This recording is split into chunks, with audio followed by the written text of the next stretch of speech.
भारत माता की जय।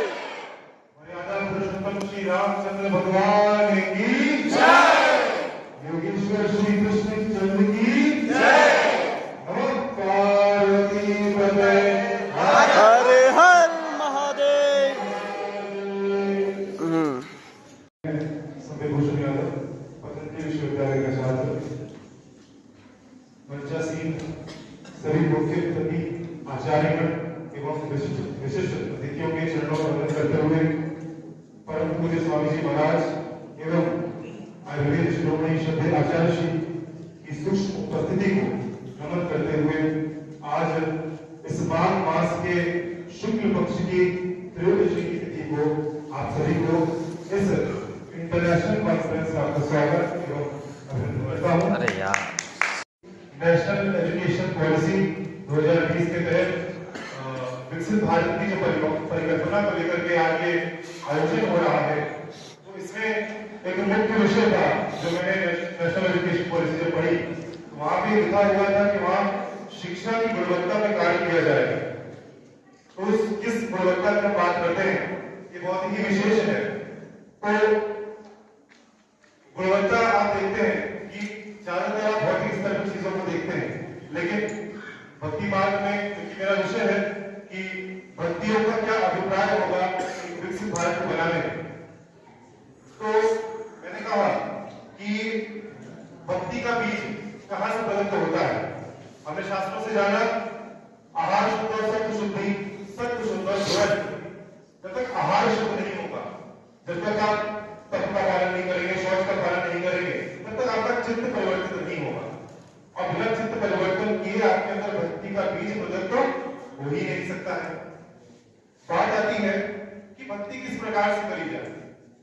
हम देखते हैं कि हर व्यक्ति सामने भगवान की विग्रह रखा हुआ है, आप में से हर व्यक्ति उठ के आएगा, भगवान को नमन करेगा, अगरबत्ती दूध दिखाएगा, प्रणाम करके चला जाएगा।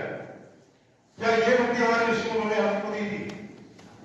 क्या इसके लिए हमने इतनी मेहनत करी है, इतने गुरुकुल खोले हैं? भक्ति क्या सिर्फ विग्रह तक के सीमित है? नहीं।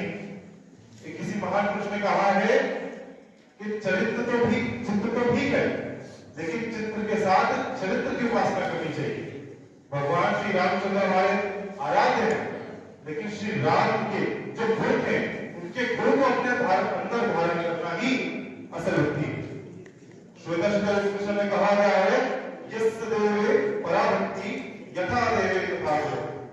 जैसे देवता की भक्ति करते हैं, उसी प्रकार देवता के रूप में अपने गुणों को, अपने आचार गुणों को उपासना करना ही भक्ति है।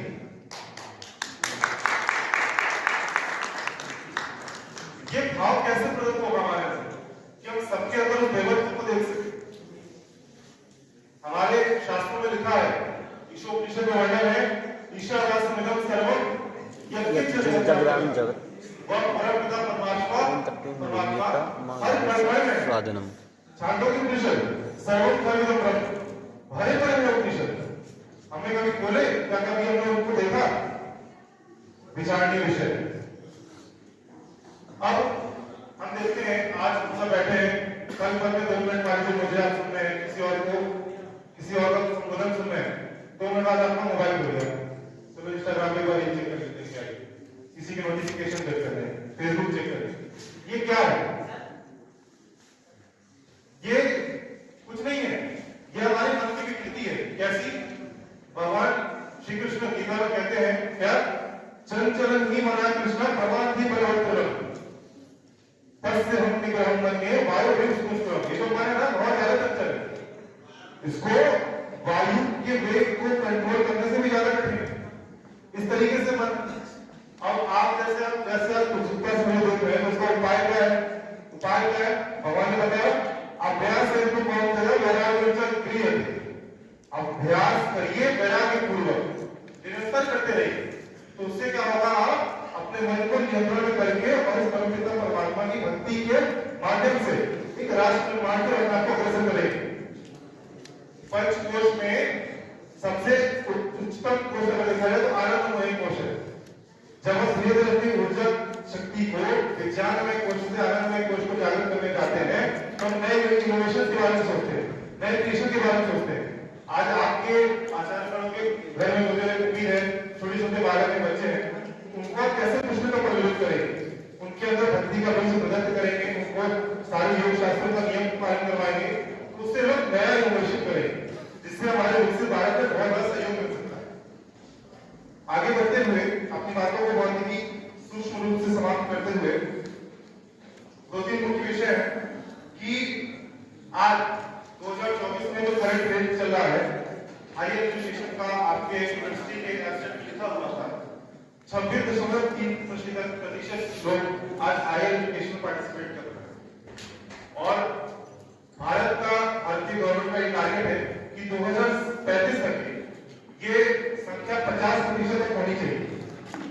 ये 50% तक कैसे जा सकती है, जब आप सभी अपनी जान धारा को, अपनी अर्थ धारा को, अपनी श्रम धारा को राष्ट्र निर्माण के लिए समर्पित करेंगे और देवों के ऋषित्व के साथ अपने मातृभक्ति, पितृभक्ति, राष्ट्रभक्ति और ऋषिभक्ति और गुरुभक्ति के साथ अपने देश को समर्पित होंगे, तब आप जाके इस प्रकार से नए राष्ट्र का निर्माण कर सकते हैं। इसी के साथ अपनी बात को विराम देते हुए